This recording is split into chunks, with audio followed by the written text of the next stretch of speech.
leader or member na hindi nag-a-attend ng training. Believe me.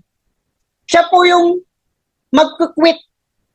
Tama ba? So, starting tonight, lagi natin tandaan na yung training napaka-importante kasi yan po yung pinaka-charge station natin. Tama? So anyway guys, hindi ko na patatagalan. Alam ko, excited na kayo pakinggan itong ating speaker for tonight. Mas lalong excited ako. Tama? So, itong speaker natin guys, isa po sa platinum rank sa LiveGood. Okay? Aside sa platinum rank guys, taga Toronto, Canada po siya. Alam nyo, sobrang binavalue ko tong tao na to.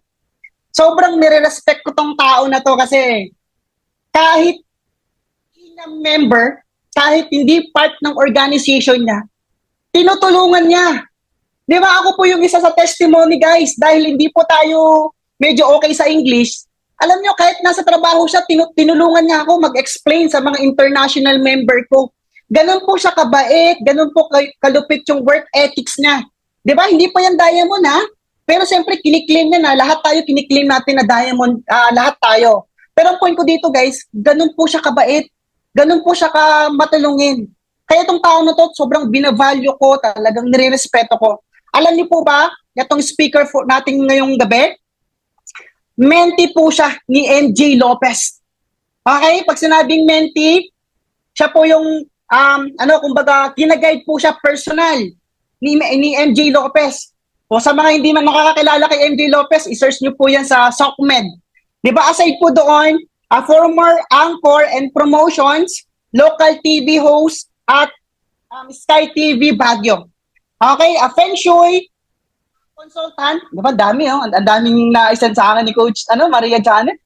So, a Feng Shui consultant, a Reiki, Reiki ba to? Reiki Master. So, Coach, i-correct mo na lang ako mamaya kasi pag English talaga, medyo matalino tayo dyan eh. Diba? So, currently, just got her license as a Zumba instructor. O, diba? Ang tindi, no? Tapos, have an active job in the healthcare industry and work with the seniors. Guys, nung binabasa ko to, paano niya nagagawa? Paano niya na-manage yung time na ganito kadami ginagawa niya pero nagawa niya mag-platinum? Paano niya napalaki yung organization niya? Na ganito ka-busy yung niya guys. Di ba? Yung schedule niya. Kaya sa lahat ng mga nandito na nag-excuse na walang time, guys, pakinggan mo tong tao na to. Meron nga tayong kasabihan. Pag gusto mo daw, subukan ko English ha. Sabi, if you want to become successful, listen sa mga taong successful. Diba? Makinig tayo sa mga tao na yung pinapangarap natin nakuha na nila or narating na nila. At ito po yung tamang tao na dapat nating pakinggan at dapat nating i-value kasi nakarating na po siya doon. Okay po ba yan? So hindi ko na patatagalan. So okay lang po ba? Patay pa ko ng number 1 kapag tinawag mo po yung pangalan. Number 1. Para sa malakas na palakpak sa kanya. Alright? So without further ado, let's welcome our speaker for tonight. No other than Coach Maria Jeanette. Yay! Hello. Hi. Ayan, Coach Nix, grabe naman, napakalupit naman yung introduction mo. Everyone, manage your expectations, ha? Masyado niya akong in-edify. Pero manage your expectations, baka mamaya So anyway, syempre, hindi na ako magpapakilala. Sinabi na niya, no? And yes, I am a mentee of MJ Lopez, and yun nga, I would like to start with that, kasi syempre sa ganitong negosyo, it is very important that we have to develop ourselves, and it's good na tinatch mo about energy, about time management, tinanong mo how am I doing all of this, no? So yan, kasi dito sa negosyong to, we believe that personal development does not far exceed income. So, ibig sabihin nun that we have to improve ourselves first bago natin talaga marating yung success na gusto natin, And for today, dahil alam ko po, magagaling na po kayo, you are all trainers. So, ito po, masasabi ko na contribution for the team na. And alam ko meron tayong mga past trainings na about the skills. So, ang contribution ko po ngayon is actually very basic para mas lalong ma-hone at saka mas lalong ma-execute natin yung mga skills na pinag-aralan na sa past training. So, ibig sabihin, ito yung kumbaga mag-glue sa inyo para mas lalong ma-execute at magawa natin yung mga skills na nabanggit na dito sa training or dun sa past training. So, welcome everyone. Thank you po for being here. At saka mga nasa FB Live, may mga nagpaalam na ila-live daw po nila. So, allow me to share my screen. And again, good evening sa inyo dyan sa Pilipinas. Of course, especially yan, yung mga nasa Australia. Naku, alam ko, late na dyan. And sa Pilipinas as well, and dito sa USA and Canada, kung meron man, then good morning po. So let me share my screen. Mabilis lang po tayo kasi ayoko pong mag-overload ng too much information din dahil ang kayang i-absorb lang ng ating brain is the first 30 minutes, no? So gusto ko pong umpisahan actually kaagad. And again, thank you so much, Coach Nix, for the introduction. So, ngayon po, I will be talking about the bakit essential framework itong ating training ngayon. Not really training, but my contribution, no, sa inyo. It is because napaka-importante po ito, no? It is very powerful, actually extremely powerful in building yourself. So medyo personal itong ating training ngayon. It could be, you could use this in building yourself, building your team, building your relationships, or building anything that you want in life na pwede mo siyang i-apply every single day, especially in decision making. Kaya I'm glad that, again, na-touch ni Coach Nix yung energy because basically, most of it will be energy. Yeah, so welcome everyone to the basic framework training, and ito yung contribution ko ngayon. Now, a lot of us, and most of us, di ba, gusto nating maging successful. So I want to pose this question, who among you here wants to be successful? So you could type in the chat, just be collaborative and participate po, no? I'm pretty sure all of us here. So type 1 lang po kayo if you want to be successful in life, di ba? Regardless kung anong aspect ng buhay niyo maging successful. Now, the next question, thank you for participating. The next question would be, what is success to you? So here, bakit ko po natanong ito? Because we have different definition of success. Others want to define success as what? Success sa pagkakaroon ng time and financial freedom. Others want to be successful in their health. So let me see your answer, no? So ano ang success po sa inyo, if I may ask, no? Ayan. So later on, okay, let me see that.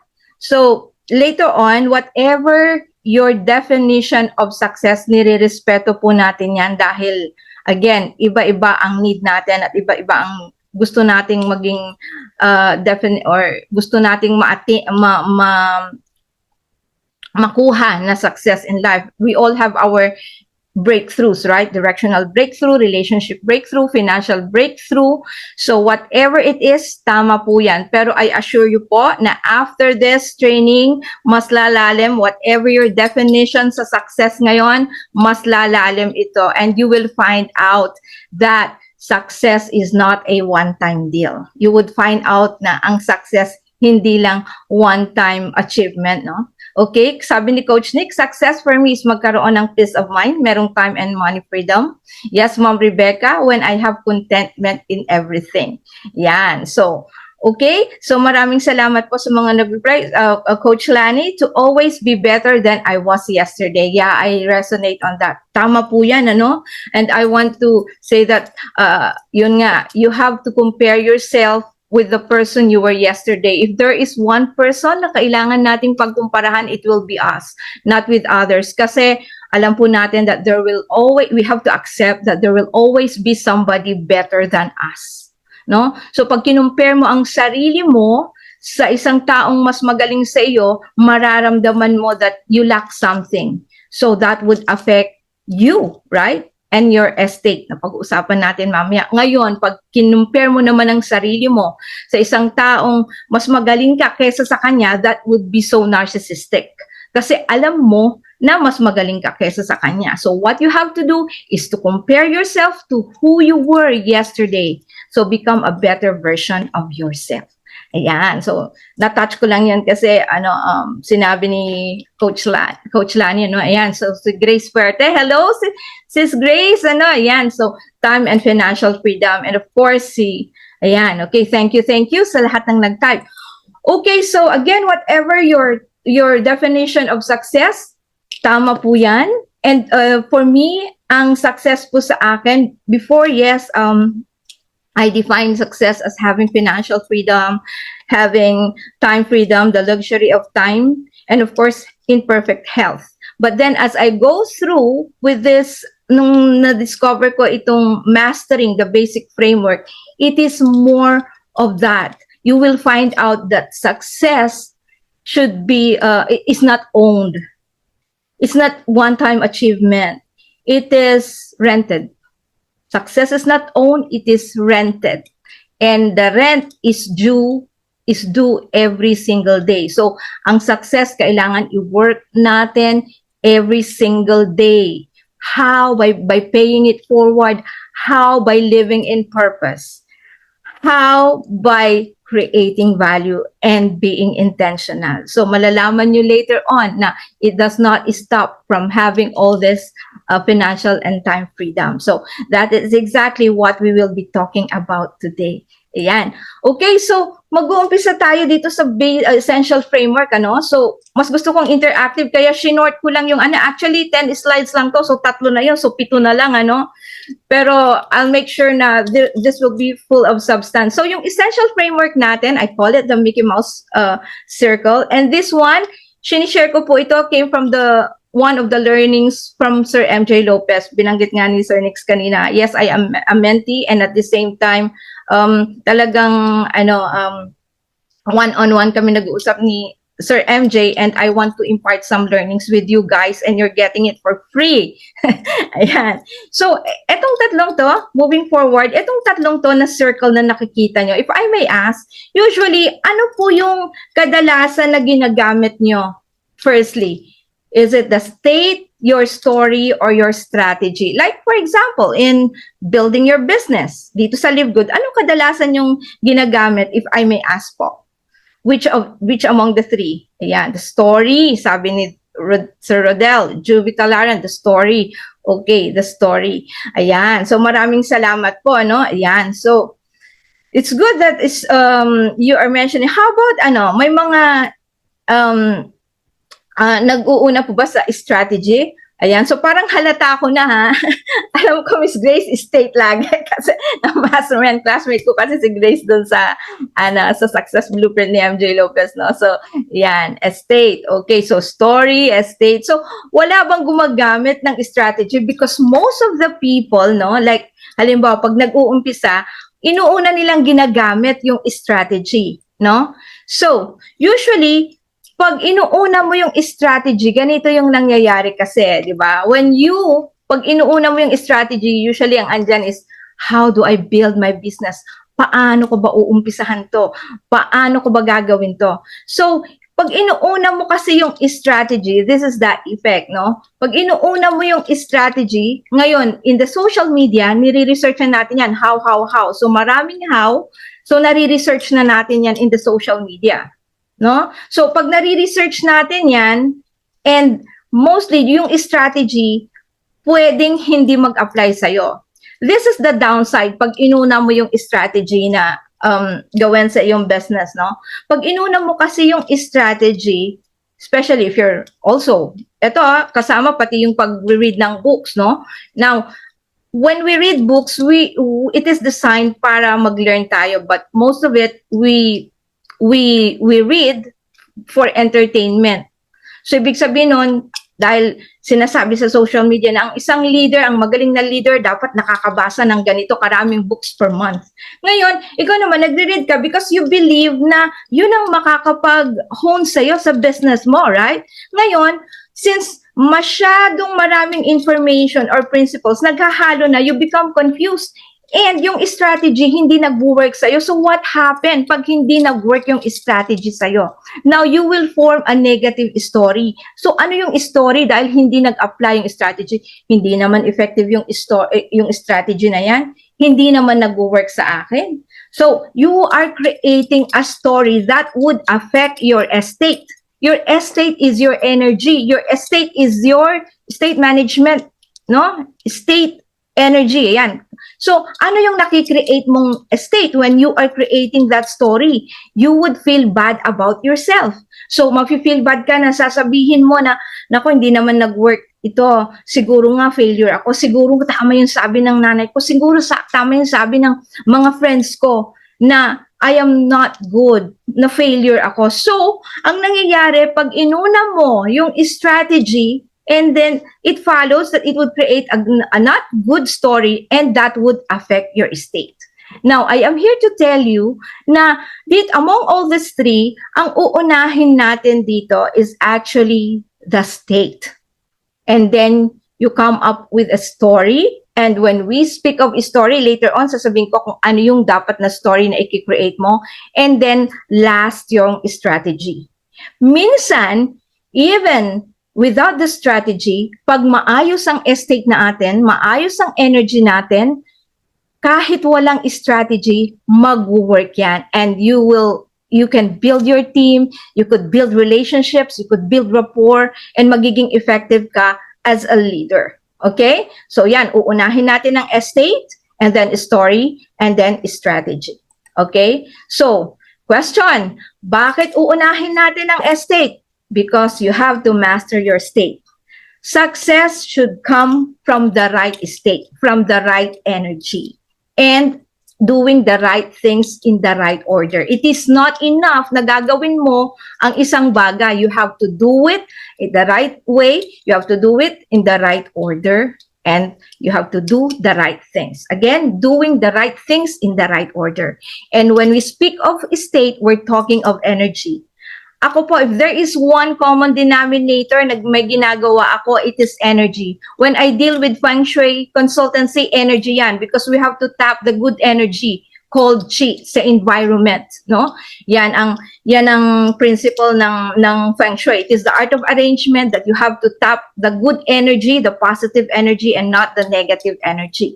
Now, pagdating naman sa Reiki, it is also energy healing. Actually, right now, what you are ang energy kasi is transferable, no? So in Reiki healing, I could do distance healing. So rest assured na ang binibigay ko sa inyong Reiki energy is with the highest intention and with the highest vibration of positivity. Again, energy yan. Now, what are we doing in LiveGood? We are also giving another dimension of energy, which is the physical energy. We need supplements, no? Yan. So to give us a very good physical energy, and when we have that energy, it follows na maa-align din yung iyong mind and heart and body, no? So different dimension yan ng energy. So yun yung common, kaya very crucial, very important ang energy, very important ang energy sa state natin because energy is equivalent to money. No, pag tama yung estate mo, pag tama yung energy mo,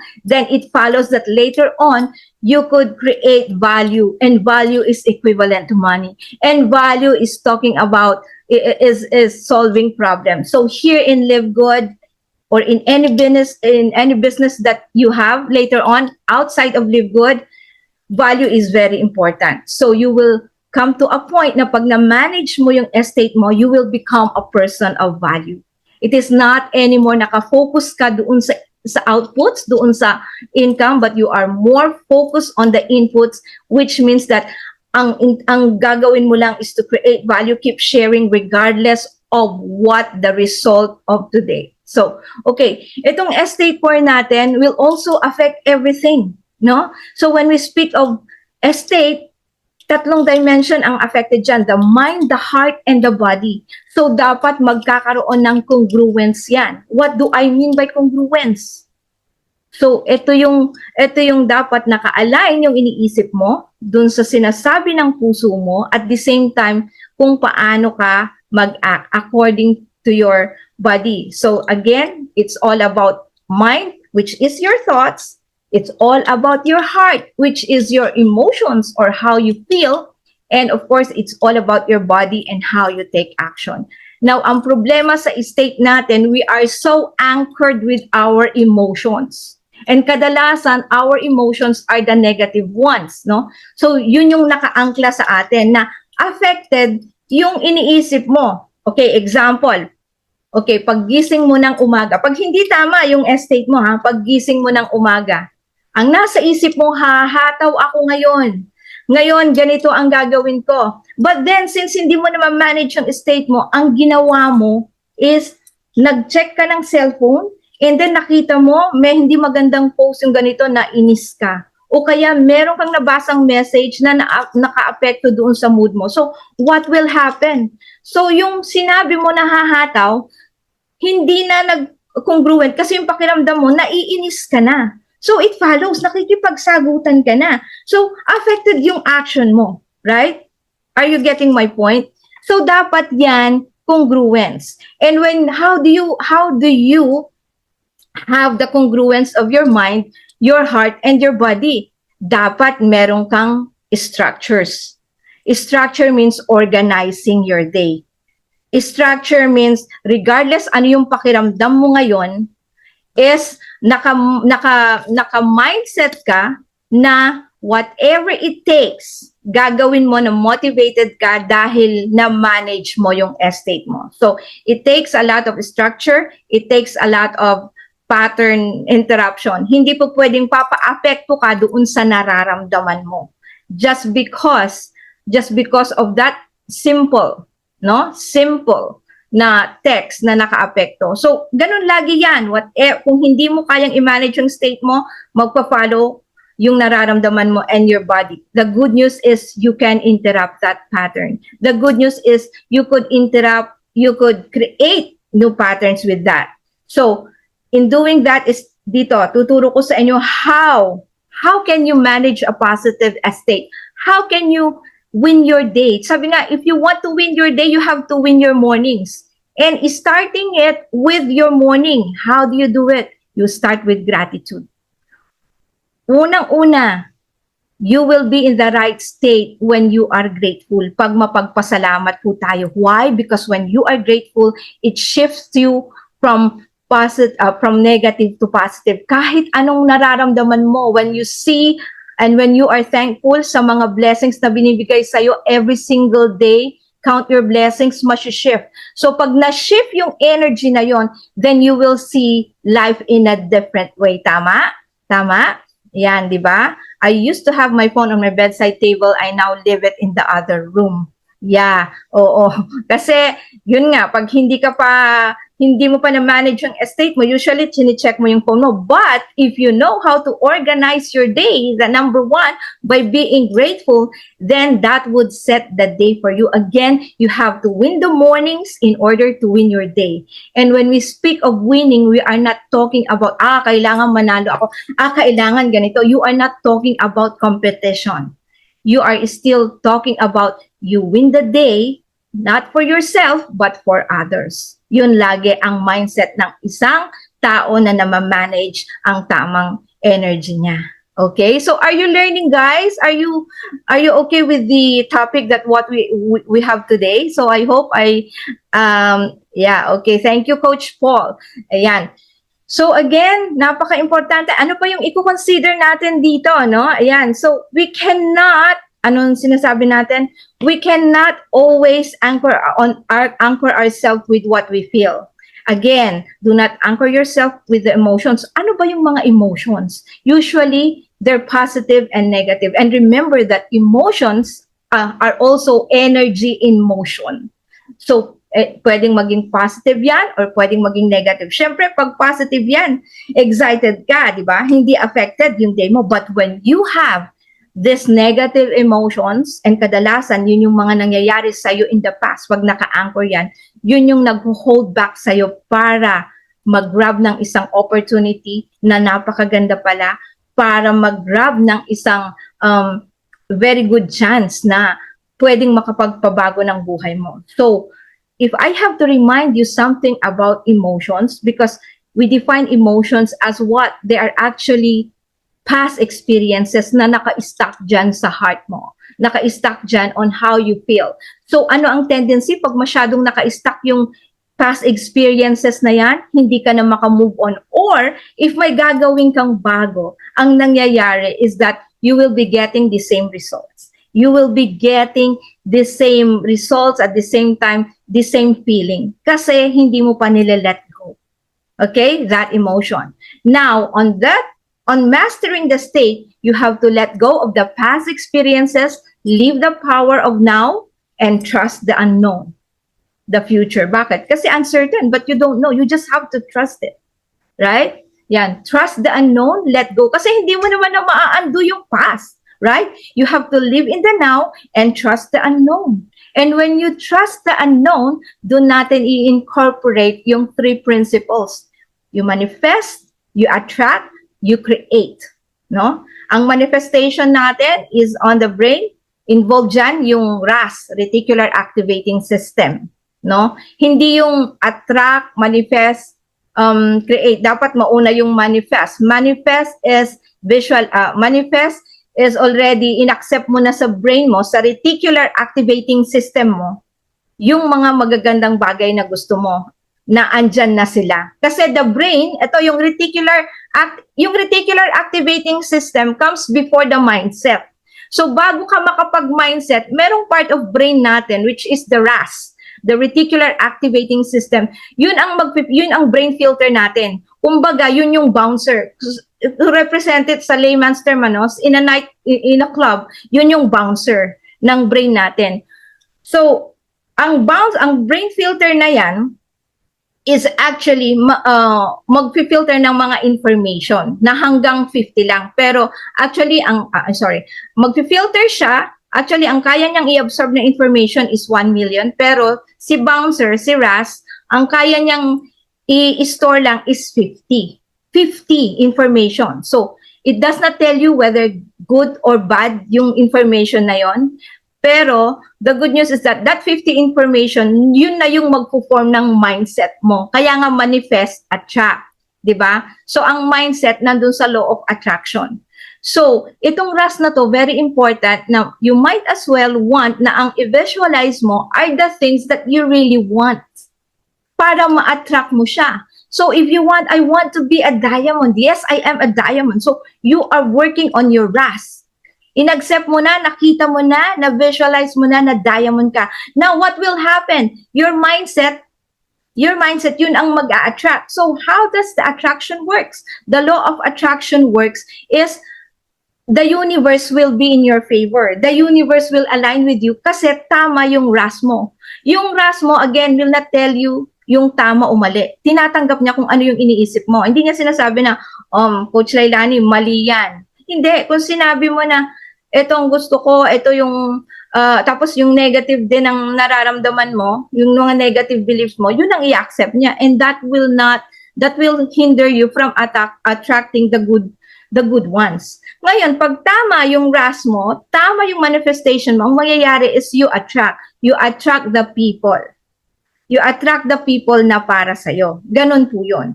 So it is not enough that you work on that law of attraction. Kasi remember, the law of attraction, ang last 6 letters niya is action. Right? So, doon na papasok ngayon yung create. Kaya nga, ang principle natin is manifest, attract, and then create. Create is taking action. It is not enough that you attract the thing. So, pinakita na sa'yo, uy, parang may na-meet ka na isang prospect. What are you going to do? Titignan mo lang siya. Of course, you take action. You connect. Di ba? Ganun po yon. So, that's how it works. That's how the brain works. That's how energy works. That's how you manage your estate. Okay? Ayan. So, are you learning? Okay ba? Are you loving the discussion today? I just want to check kung nakukuha niyo po ang ibig ko sabihin. Later on naman we will have the question and answer. Ayan, maraming salamat. So, ito very particular po ako dito sa estate na to is the energy kasi alam niyo po ang energy since transferable. Even me, alam ko nararamdaman niyo yung energy ko, right? So, napaka-importante yan dahil minsan, napapa-join natin ang isang tao even without the strategy. Napapa-join natin ng isang tao because of your energy, right? You don't need to explain the business pag nakita nila na sinabi mo, "Uy, how are you na? Ano, kumusta? O anong ginagawa mo?" Well, actually, nasa LiveGood ako and excited ako dahil alam mo, ang dami nagawa sa akin ng ano na to. Hindi mo pa siya ini-explain, na-excite na, "Oh, really? So, ano meron dyan?" So, sila na yung magtatanong sa'yo because you manage your estate. So, it's the same thing. If you have tried na pumunta sa isang mall or isang store na mapapabili ka dahil nagustuhan mo yung energy ng nagbebenta sa'yo, meron bang ganun na experience na napabili ka o napa-order ka, hindi dahil gusto mo yung food or hindi dahil gusto mo yung item, it is just that gusto mo yung tao na, sige na nga, kung hindi ka lang, hindi ka lang ganyan ka-contagious ang energy mo, hindi ako bibili, pero actually, hindi mo naman gusto yung binibenta niya. Right? Ayan. Okay, so anybody na may experience na gano'n. So very important po talaga ang estate. That's why you really have to take care of your energy. Regardless of the day, regardless of how you feel, you have to manage your estate. You don't need motivation ng ibang external motivation. Kailangan yung motivation manggaling sa'yo internally. Like for example, masama ang pakiramdam mo.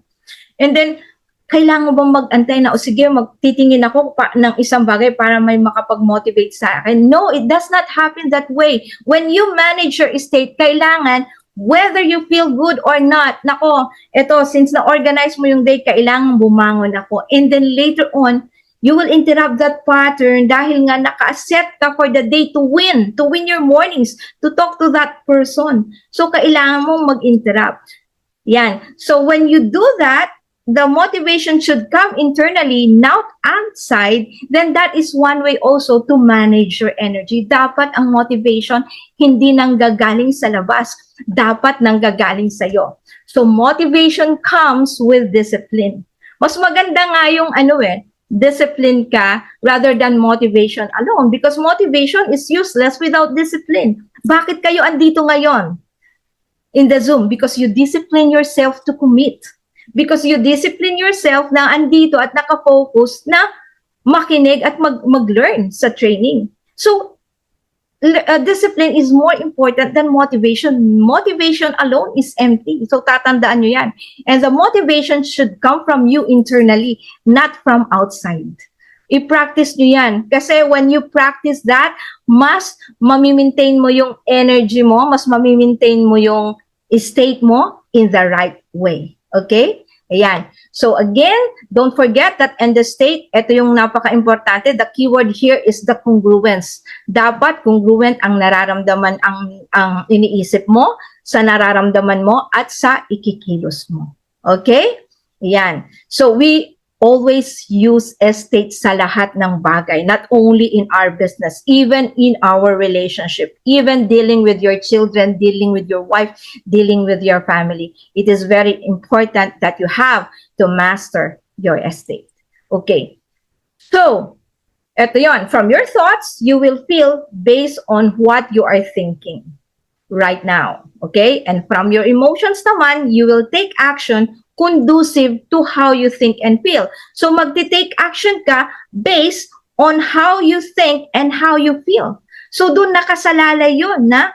Which means that regardless of the strategies, kaya sabi ko sa inyo kanina, kung na-master mo yung state mo, regardless of your strategies, if you don't have the right mindset, if your thought pattern is not aligned to the results you want to create, you won't get the results that you want. So, dapat, napaka-importante ang alignment, ang congruence ng ating thoughts, ng ating hearts, ng ating body, which includes on our estate, which composes our estate. So, tatandaan niyo po yan. Okay? Now, our mind, kasama pa rin to, ha? So, in our story, no? So, mind already includes your behavior, your heart talks about your emotions, and then talks about your actions. So, anong mangyayari pag tama yung estate mo? You would be creating a good story. You would be creating a story. And your story is not the story about the past. The story is about the future. Okay, so for example, maayos yung estate mo, you would be creating a story na today, syempre, maayos yung estate mo. Somebody joined you today. Now, what is the story na makikreate mo? Then you would be creating a story na today somebody joined me. That will be a good story. Now, if you manage your estate, nag-rank up ka, ano ikikwento mo? You will create a good story that, well, in my how many months here in LiveGood, this is what I have accomplished. So, you are creating a what? A good story, a good self-image. No? And itong story na to, kadalasan, nag-iiba. No? So, in the same thing, pag mali yung state mo, mag-create ka ng not a good story. So, gaya niyan, ang thought mo lagi, ang pre-program sa'yo is yung belief system na hindi naman galing sa'yo, galing sa magulang mo. And kadalasan, yung mga beliefs na yon is because nanggaling sa kanila, hindi nanggaling mismo sa'yo. It is the belief of other people, not yourself. And then there are some friends also na nanggagaling yung estate mo based on what other people say, oh, tama yan, palpak ka na naman. So, napoprogram mo isip mo on the wrong state na palpak ka. So, what are you creating? A story na you are a failure. So, ganun po lagi yon. So, it always follows, again, your story will always follow the status of your estate. So, you have to make sure na tamang-tama, tamang timpla ang state mo para you could create a good story, you could create a good self-image. And self-image is very important kasi that is where people will join you. Pag maganda ang self-image mo, people will come to value you. Pag maganda ang self-image mo, people will even mag-uunahan pa na, I want to join this person. No? Yan. So, ganun yan. Ngayon, mamaya i-deal natin, pagbabalik na din natin yung yung structure pag hindi kasi very good example yung nangyayari ngayon yan. So with that, no, you will build a very good self-image, and of course when you build a self-image, dun na ngayon papasok yung mo. 'Di ba? What falls under here? That's where you are ready to work on the strategy. So you already build a self-image. So ngayon, mas madali nang i-apply sa'yo o execute sa'yo yung mga strategies na napag-aralan natin. Like focus, like commitment, like discipline, like proper mindset, abundance mindset, growth mindset. Mas madali ka nang mag-strategize kasi ang strategy is based again on the story that you created in your self-image. And sometimes, if you don't have a strategy, pwede ka pa rin mag-create, pwede ka pa rin magka-resulta because you have a right estate. Dahil na ma-manage mo yung energy mo. Kaya pansinin nyo yung mga iba, bakit ang dami nilang napapa-join? Because they are in the right estate. So, they are creating a good story. Wala nga silang strategy, hindi ko alam. Basta excited lang ako. Kaya napapa-join sila. If you ask them, ano ba ginagawa mo? Wala. Basta sinishare ko lang. Tapos, kinikwento ko lang yung result ko sa products, and then they will come to join me. They see me. They see me being healthy. So, nagjo-join sila. I don't have a strategy. So, even if without the strategy, people will join you. Yan. Okay? Tatandaan niyo yan. Okay. Now, the good news is that, sabi ko sa inyo, mabilis lang to eh. The good news is that, when you master all of these three, napakadali na sa inyong i-apply yung 7 master steps. Okay? So, ano yung 7 master steps na yan? Ito mahaba po to, but I will be discussing this in passing lang. Just to show you that when you manage those 3 steps, no? Those 3, yung Mickey Mouse circle na yan, you are now ready to apply the 7 master steps. Ano yung mga yon? Madali ka nang mag-decide. Your decision will be firm and then will be based on they are informed decisions. Meaning, bakit informed decisions? Kasi nga, bago kang nag-decide, meron ka ng clarity. Alam mo na kung ano yung gusto mo. Alam mo na ano ang success sa'yo. Alam mo na who you want to become. So, later on, hindi ka urong-sulong sa pagde-decide. Unlike, pag hindi mo na master yung tatlong yon, minsan, nagde-decide ka, diskarte ka agad, then pag nag-decide ka, hindi firm. Ano ang nangyayari? Bumibitaw ka kaagad. Later on, yun yung mga andun sa kabila, di ba? Because, hindi nila na-manage yung tatlong yon. And, in fact, yung pag inuna nila yung strategy, usually, yung mga lumilipat at yung mga hindi naka-align sa atin, those are people na inuna yung strategy. And worse is that, hindi nag-work yung strategy sa kanila, they will create a bad story about LiveGood. They created a bad story and they are also creating a bad self-image. And later on, masi-self-sabotage sila because they applied it wrong. Inuna nila ang strategy na hindi nag-work, gumawa sila ng hindi magandang kwento, ang masama, sila ang na-self-sabotage. And what is the effect? People will not join them, right? And people will doubt them. So, kasama pati yung integrity, right? Unlike, pag in-apply natin ng tama, story, and strategy, may apply natin to. So, after we decide what's next, we plan. So, ano yung planning? I think you have discussed this na. Alam niyo na po ito. So, plan, ito na yung pagsiset natin ng goals, which is one of the most powerful skills, actually, goal setting, no? So, how do you goal? You goal according to what? You set smart goals. Actually, smarter goals na nga right? So, smarter goals, bakit? Hindi lang specific, hindi lang measurable, hindi lang attainable, hindi lang time-bound, hindi lang realistic. Tama ba? Smart. Specific, measurable, specific, measurable, attainable, realistic, and then time-bound. Meron kasamang bonus na dalawa, ER. It should be exciting as well. Dapat ang goal mo should be exciting. And then the other R, it should be relevant. Or, pwede ding maging risky, paminsan-minsan, but yung ER na dinugtong natin dun sa SMART goal is ER, which is exciting and relevant. Diba? Ayan. Now, when you are ready sa goal mo, syempre, mag-goal ka, okay, hit ko ang silver, ang gold, ganito. Maybe you could go for a 90-day goal, no?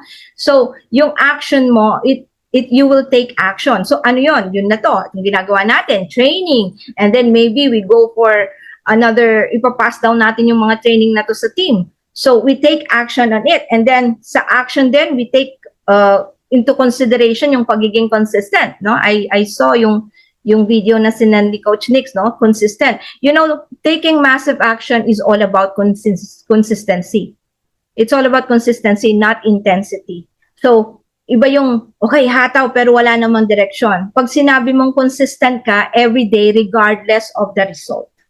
So we focuses on the inputs, not on the outputs. Kasi pag nag-focus ka sa outputs, the result, then pag hindi maganda yung resulta mo, magi-stop yung pagtitake mo ng action. Whereas pag nag-focus ka on the inputs, which is, well, wala akong invite ngayon okay, tomorrow, so yun yung inputs mo. Wala kang invite ngayon. So, huwag kang mapofocus na, naku, baka bumaba yung income ko, wala akong weekly commission. So, kung doon ka nag-focus, then, usually, yung action mo, ma-stop, no? So, whereas pag sa inputs ka nag-focus, okay, I'll do better. So, wala akong nakausap ngayon. Since you focus on the inputs, tomorrow, dalawa ang kakausapin ko. Okay? So, yun yung sinasabi ko po that you focus on the inputs, not on the outputs. Kasi it will follow later on na pag nakafocus ka sa inputs, you will still get the outputs. Unlike pag inuna mo yung outputs, pag nakita mong mababa yung income mo, wala kang commission, hihinto ka na, ano yung estate? Ano yung estate na gagawin mo doon? Ay, wala. Mahina ang kita dito, lilipat na ako. Right? Okay, so again, it is on the estate. And then after the action, you monitor. Monitor your team, you monitor yourself. Syempre, progress yan. So, little progress is still progress. And you work on yourself. How do you work on yourself? Ito, personal development. Again, personal development does not far exceed result, di ba? So, you work on yourself, you invest on yourself. Okay lang yon na you spend because this is for you. The best investment is to invest on yourself. Loving yourself. Diba? Loving yourself, investing on this kind of trainings. It's okay na magbayad ka because later on, ma-appreciate mo because you will become a person of value. And after that, gratitude, no? So, ang gratitude, yun nga, always have that the attitude of gratitude, mapagpasalamat ka, because when you are grateful, nako, talagang mas maraming blessings pa, and you can never have what you want unless you are grateful for what you have. Okay, yun ang gratitude, no? And of course, when you are grateful of everything that you do, magre-raise ka na rin ng standards mo. So later on, yung kasama mo nung nag-uumpisa ka, iba na yung kasama mo. Bakit? Because you expand your horizon. So makikita mo, iba na yung pina-follow mo, nagle-level up ka, and even people would say na para kang nagbago. Sasabihin nila na gano'n. It is because lumalawak na yung horizon mo, lumalawak na yung association mo. You follow leaders that would resonate with your energy.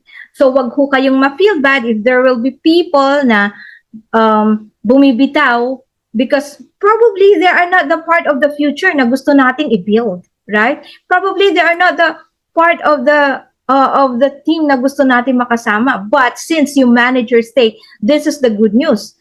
When you manage your state, you already have the growth mindset. The growth mindset and the abundance mindset. Abundance mindset na hindi ka mauubusan ng tao. That is kasama yung sa raising your standard. So, I was just mentioning this in passing kasi mahabang discussion to it. So, that will be for another training. So, talagang gusto ko lang mag-concentrate on that, and then para makita nyo yung effect na pag in-apply natin yung tatlong yan, then you will be able to start mastering this 7 steps. Now, before I end my discussion today, I would like to mention one. Actually, I asked her permission, she's actually a very good example ng pagkakaroon ng tamang estate, tamang story, and tamang strategy. Part din po siya ng grupo natin. I think Faith is here. So, Faith Grace Fuerte. So, kasama ko po siya nga doon sa aming Master University with MJ Lopez. And actually, siya yung talagang, kumbaga, magna cum laude. Bakit magna cum laude? Because applying these 3 principles, yung resulta niya, grabe. So, ang masasabi ko kay Faith is that yung estate niya before, she is too shy, ayaw niya mag-come out from her comfort zone. But then when he managed her estate, lumabas yung kanyang talent sa digital, lumabas yung kanyang talent, naging clear sa kanya lahat.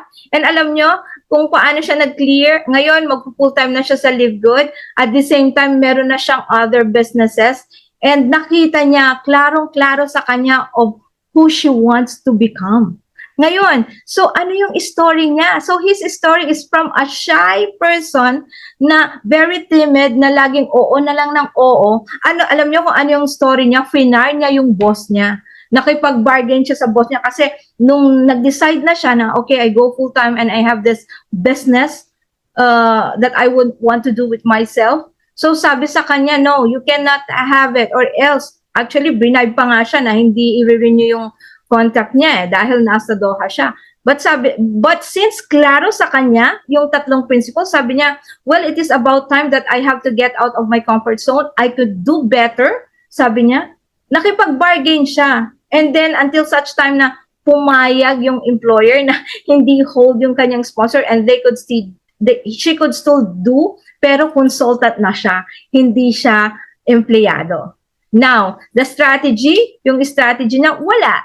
The strategy niya is that she is just focused. So ngayon, mas madali na niyang nai-apply yung focus sa kanya, mas madali na niyang nai-apply yung consistency, mas madali na niyang nai-apply yung discipline, mas na-organize niya yung day niya, alam na niya kung ano yung gagawin niya. And when you speak of organizing her day, nakaplano na yan the night before.